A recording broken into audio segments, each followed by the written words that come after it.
Hello नमस्ते, मेरा नाम धीरेन्द्र कावड़े है और आज के एपिसोड में आप सभी का स्वागत है। वैसे तो कोई रोल छोटा या बड़ा नहीं होता। अगर आप अभिनेता हैं तो आप एक लाइन का रोल करें या फिर मेन लीड में रहें, आप अभिनेता ही रहते हैं। लेकिन बॉलीवुड में एक बहुत बड़ा गैप है इस चीज़ को लेकर के। यहाँ पर आपके अभिनय कौशल की बजाय आप किस तरह का काम कर रहे हैं इस बात पर भी गौर किया जाता है। यदि आपने किसी फिल्म में छोटा रोल किया है लेकिन बहुत अच्छा किया है तो ऐसी बहुत रेयर संभावना होती है कि किसी अगली फिल्म में आपको बहुत बड़ा रोल मिल जाएगा।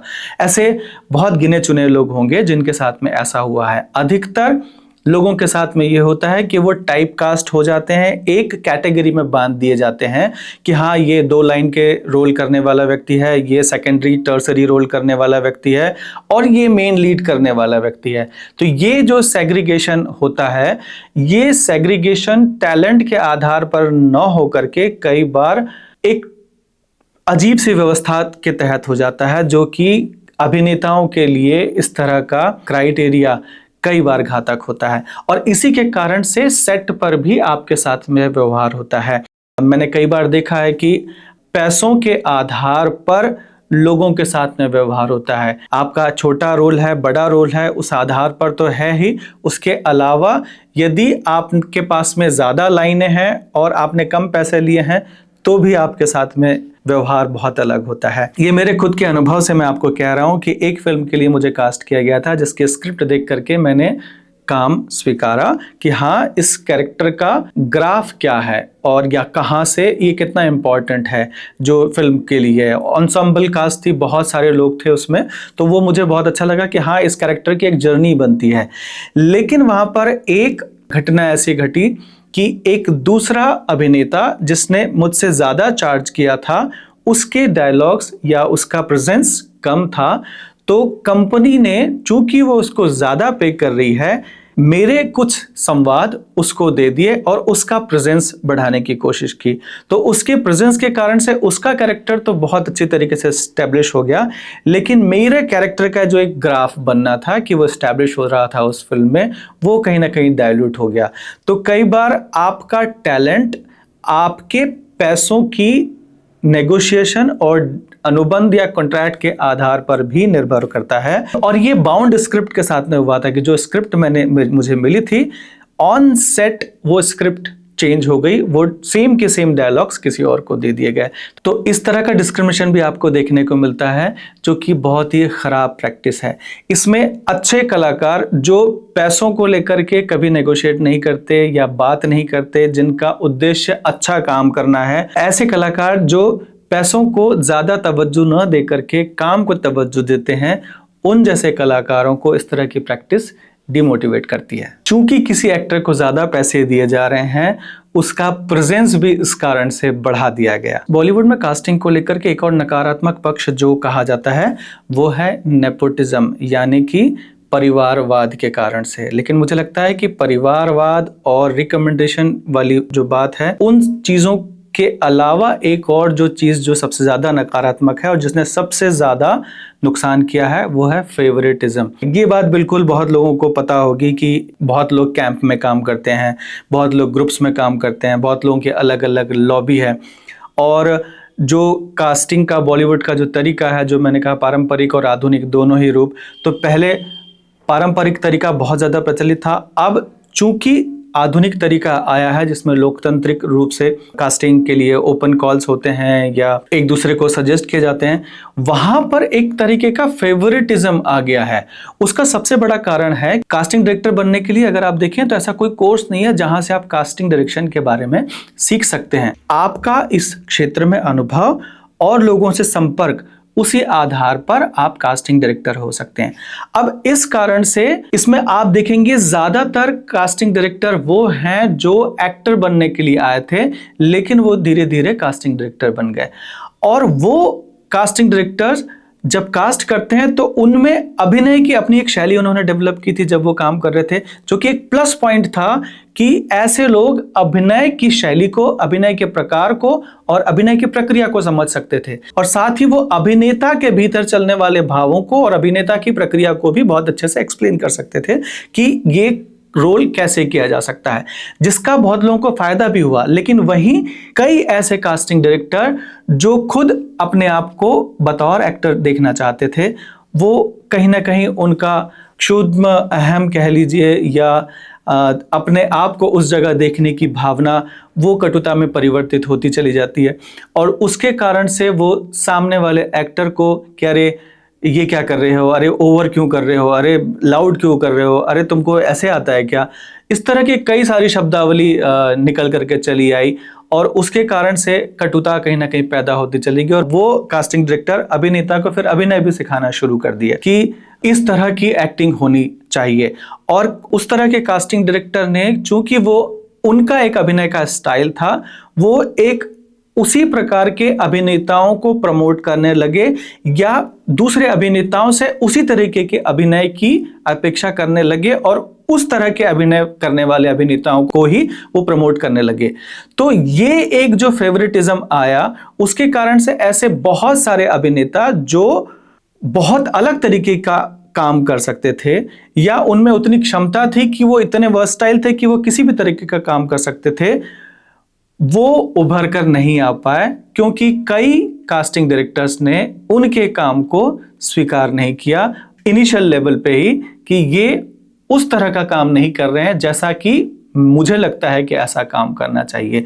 इसलिए कास्टिंग डायरेक्टर्स में भी कई बार जो भेद आया कि निर्देशक के अनुसार कास्टिंग न करके कई कास्टिंग डायरेक्टर्स कि मुझे ऐसा लगता है कि ये कैरेक्टर ऐसे पोर्ट्रे होना चाहिए, उस आधार पर कास्टिंग करना शुरू कर दिए, जिसके कारण से बहुत सारे अभिनेता वहां तक पहुंच ही नहीं पाए, निर्देशक तक पहुंच ही नहीं पाए। हॉलीवुड में कास्टिंग डायरेक्टर्स और एक्टर्स एक दूसरे के साथ रैपो बिल्ड करते हैं कि हाँ ये एक्टर इस तरह का काम करता है, हाँ ये डायरेक्टर मुझसे इस तरह का काम करवाता है।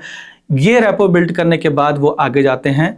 बॉलीवुड में ये देखने में आता है कि कास्टिंग डायरेक्टर एक्टर के साथ में रैपो बिल्ड करता है, और जब तक कास्टिंग डायरेक्टर और एक्टर का रैपो बिल्ड होता है, ये कास्टिंग डायरेक्टर प्रोड्यूसर और डायरेक्टर के साथ में रैपो बिल्ड करके कास्टिंग ही छोड़ चुका होता है, और वो खुद अपने आप को एक्टर एस्टैब्लिश कर चुका होता है।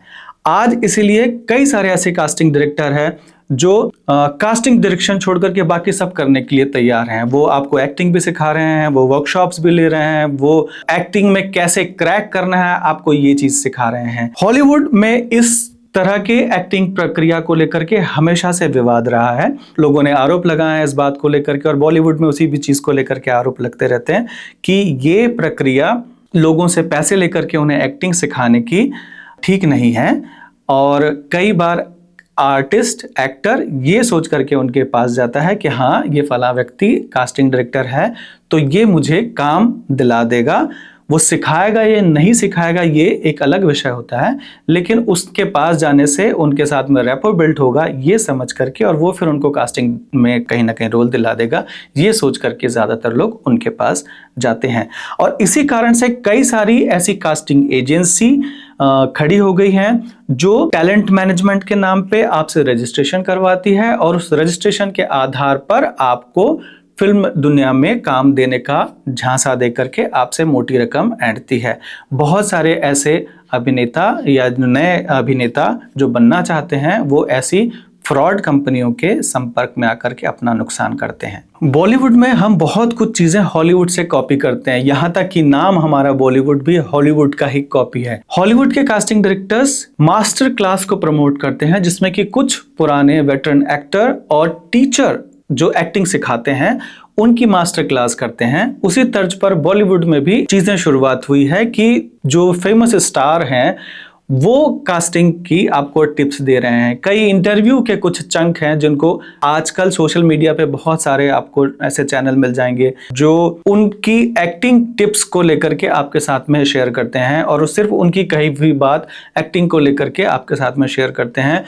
कई एक्टिंग टिप्स बहुत अच्छी हैं, लेकिन कई टिप्स बहुत भ्रामक है, क्योंकि जो एक्टर आपको एक्टिंग टिप्स दे रहे हैं उन्होंने उस एक्टिंग के फील्ड में बहुत ज़्यादा अनुभव नहीं किया हुआ है, उन्होंने 1 या 2 सक्सेसफुल प्रोजेक्ट्स किए हुए हैं।